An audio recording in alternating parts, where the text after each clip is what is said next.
Well, Jim, we have some breaking news into the drive-thru. Uh-oh. I've just received a text message from handsome Gary Kamensak. Captain Ed George has passed away. Oh, no. All right. Okay. I hate to hear that. Of course, handsome Gary Kamensak, one of the Detroit mainstays, Mancuso, Kamensak, and the whole rest of the gang from back in the old days. But Captain Ed George is the son of the Sheik, the original Sheik. And we've talked about many times was integral in some of the famous Sheik territory stories of the later years in the late 70s.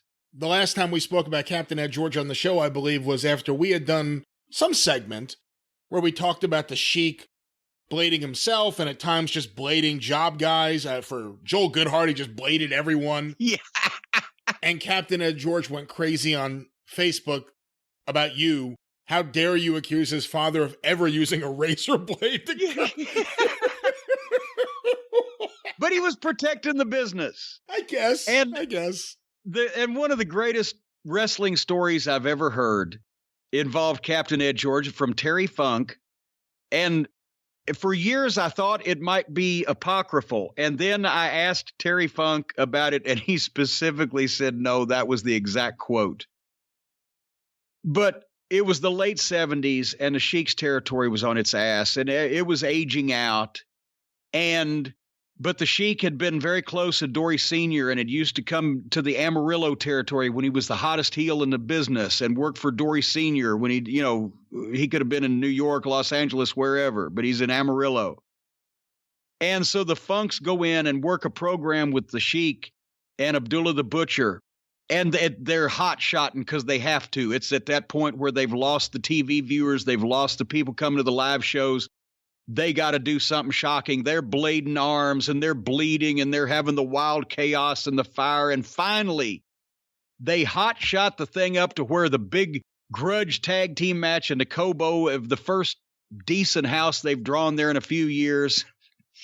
And they go out and they tear the fucking house down and what there is of it. And everybody's bleeding and they have the brawl and they're back in the locker room afterwards. And Dory and Terry, and they're blowed up on the bench. And Terry said, I just said to Junior, I at least will get a goddamn decent payoff for this one, Junior. And just then, Captain Ed George, the Sheik's son, runs in and says, we've had a robbery. They've stolen the receipts at the box office.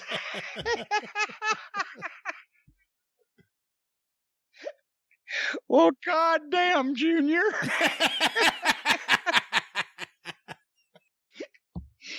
Oh, fuck. But Captain Ed George shares another famous second generation wrestling personalities, a trait with them, because George Goulas only ever worked for his father and the Sheik, and Captain Ed George only ever worked for his father and Nick Goulas.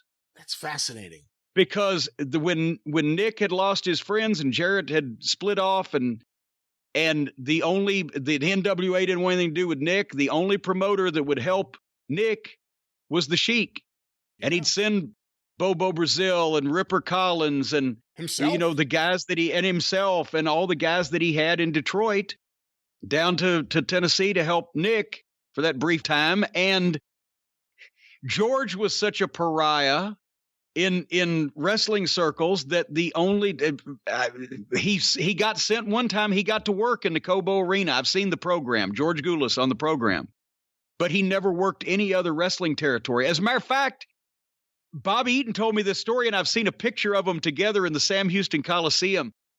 At one point, Nick and Paul Bosch, there was some kind of business deal, and George and Bobby got to go to Houston and see a Houston Astros baseball game because George liked baseball too. And they went to the Coliseum, but they wouldn't let George wrestle on the show. Wow.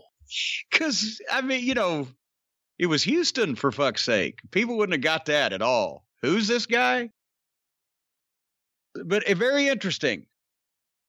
Well, Jim, like you said, that is a story that has gone around, and there's been different versions of it told throughout the years, but I think one thing everyone can agree on is that if Terry Funk had a good lawyer, perhaps he could have shut the Sheik down when he pulled that shit.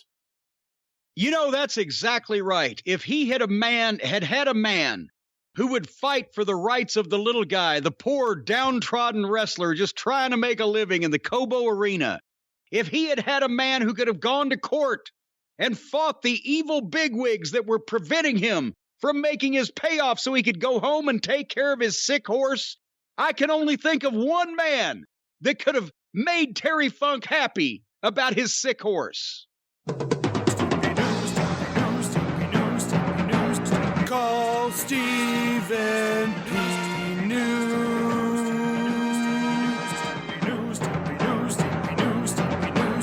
If you need to sue.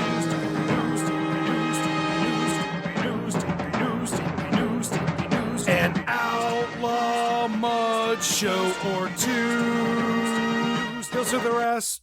I guess I shouldn't bother you about your segues. That was a segue for a veterinarian. But anyway, folks, if you need an attorney, look no further than the law offices of Stephen P. New at newlawoffice.com, 888-692-8084.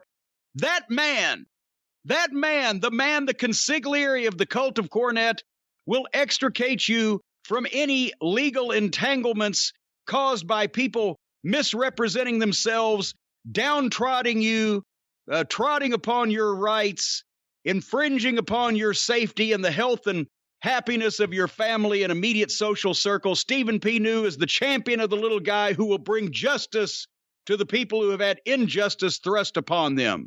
Did I phrase that properly, Brian? Somewhat, yes. Well, thank you very much.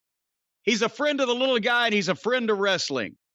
And he is not a friend of Old Spice or Alexa Bliss, for heaven's sake. He likes wrestling, but Stephen P. New. Old Spice. Old Spice. Where did they even get that? I didn't even know they still made Old Spice. Nevertheless, they still make courtrooms, and Stephen P. New is the undisputed master of those places. So if you have any problems, then if Stephen P. New at newlawoffice.com, 888-692-8084 cannot help you, he will tell you where to go to receive said help. Because he was just telling me the other day that he's had to tell all kinds of the cult members where to go.